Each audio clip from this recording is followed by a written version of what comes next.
दोस्तों चंद्रयान 3 की कामयाबी के 2 हफ्ते भी पूरे ना हुए, भारतीय स्पेस इसरो ने एक बार फिर से एक और मिशन लॉन्च करने का ऐलान कर दिया। मगर इस बार इसरो का टारगेट चांद नहीं बल्कि सूरज है।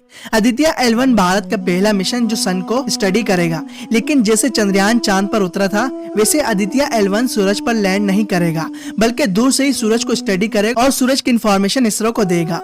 आदित्य L1 मिशन सूरज की तरफ रवाना हो चुका है। ये मिशन मकामी वक्त के मुताबिक दोपहर 11:50 पर इंडियन रियासत आंध्र प्रदेश से रवाना हुआ। भारत का मिशन सूरज से ज्यादा हमारी जमीन के करीब होगा।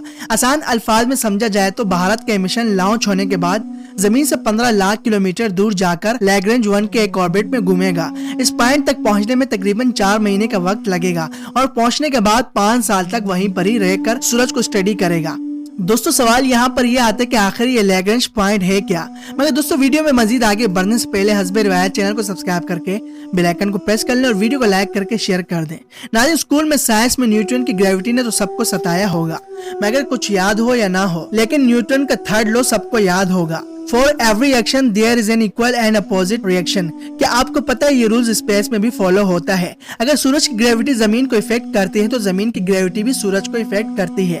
जमीन और सूरज की ग्रेविटेशनल फोर्स एक दूसरे से इन एंड आउट का खेल खेलते हैं और एक पॉइंट ऐसा आता है जहाँ दोनों की ग्रेविटी एक दूसरे को कैंसिल आउट कर देती है और इन्हें कैंसिल आउट करने की वजह से 5 पॉइंट बनते हैं, जिन्हें L1, L2, L3, L4 और L5 का नाम दिया गया है। L2 पॉइंट पर नासा का सबसे पावरफुल टेलीस्कोप मौजूद है, जिसका नाम जेम्स वेब टेलीस्कोप है। ये हमारे यूनिवर्स की खूबसूरत तस्वीर खींचता है।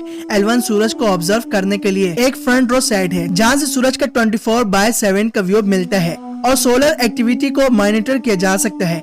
इसके अलावा भारत L1 पॉइंट पर अगर कोई भी चीज बेचता है तो वो उसी पोजीशन में रहेगी जो जमीन और सूरज को एक साथ बासानी देख सकेगी और कभी भी एक दूसरे के शेडो में सूरज या जमीन नहीं छुपेंगे। इसीलिए लैग्रेंज पॉइंट इतने जरूरी है और आदित्य L1 को L1 की पोजीशन पर भेजा जाएगा। इसी वजह से इस मिशन का नाम आदित्य L1 रखा गया है। दोस्तों आदित्य L1 का मिशन सूरज के ऊपर के 3 लेयर्स को स्टडी करना, नंबर 1 फोटोस्फीयर, नंबर 2 क्रोमोस्फीयर और नंबर 3 कोरोना। याद रहे इस कोरोना का ताल्लुक हमारे कोरोना वायरस से नहीं है, लेकिन सूरज से लाखों किलोमीटर दूर। आखिर ये कहां और कैसे जाएगा, इस पर बात करने से पहले हमें समझना जरूरी है कि सूरज क्या क्या चीजें बाहर फेंकता है या फिर निकलती है।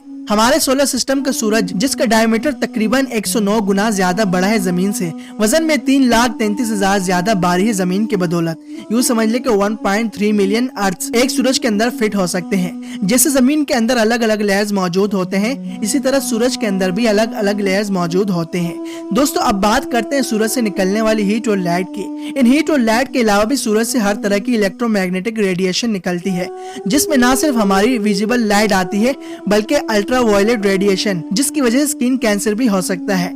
इसके अलावा infrared radiation, radio wave, x-rays and gamma rays भी निकलती है। मगर इन सब के लिए सूरज से निकलने वाली सोलर वाइन जब जमीन की मैग्नेटिक फील्ड इनडायरेक्ट करती है तो ऐसे में हमें नॉर्थन लाइट देखने को मिलती है, जो खूबसूरत सी रोशनी आसमान में अक्सर कई ममालिक में देखने को मिलती है। इसके अलावा सूरज से निकलने वाली CME यानी कोरोना मास इजेक्शन, जो सोलर वाइन और मैग्नेटिक फील्ड के ब्रशेस होते हैं। इसके अलावा सूरज से जो कभी कभार निकलता है वो सोलर फ्लेयर है, जो लाइट और एनर्जी के बड़े इंटेंस फ्लैश होते हैं। दोस्तों अब इन्हीं सब चीजों को मेजर करने के लिए आदित्य L1 पर 7 इंस्ट्रूमेंट लगे हुए हैं। पहला instrument visible emission line coronagraph, जिसकी शॉर्ट फॉर्म VELC है, जो कोरोनाग्राफ को स्टडी करेगा।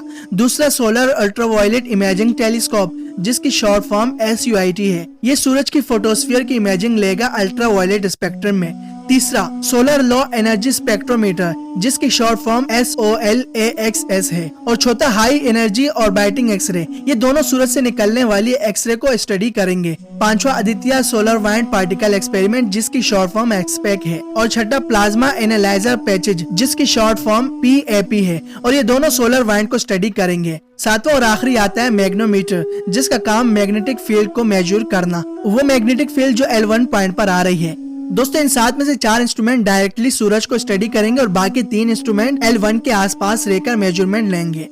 दोस्तों ये चीजें आप समझ गए होंगे कि जमीन से बाहर निकलना क्यों जरूरी है इन इंस्ट्रूमेंट को लेने के लिए, क्योंकि जमीन के एटमॉस्फेयर बहुत सारी रेडिएशन को सूरज से जमीन की तरफ आने में रोकती है, जो कि इंसानों के लिए अच्छा है। दोस्तों बाकी और सन मिशन की बात की जाए तो साल 2018 में नासा ने पार्कर सोलर लॉन्च किया था, जिसका मकसद था सूरज की मौजूदा कोरोना लेयर्स को पार्कर सोलर के साथ डायरेक्ट कांटेक्ट बनाना। इसके अलावा एक और मिशन भी लॉन्च किया गया था जो नासा ने 2020 में लॉन्च किया था। उस मिशन का मकसद भी यही था। दोस्तों ये थी हमारी आज की वीडियो। उम्मीद करता हूँ हमारी ये वीडियो आपको जरूर पसंद आई होगी। पसंद आने की सूरत में वीडियो को लाइक करके शेयर कर दें और कमेंट सेक्शन में अपनी राय का इजहार भी कीजिएगा। हमारे चैनल को अगर अभी तक सब्सक्राइब नहीं किया तो चैनल को सब्सक्राइब करके बेल आइकन को प्रेस कर लें ताकि हमारी लेटेस्ट वीडियो इसी तरह आपको बर वक्त मिलती रहे। मिलते हैं अगली एक इन्फॉर्मेटिव वीडियोस में। दीजिए हमें इजाजत, तब तक के लिए अल्लाह।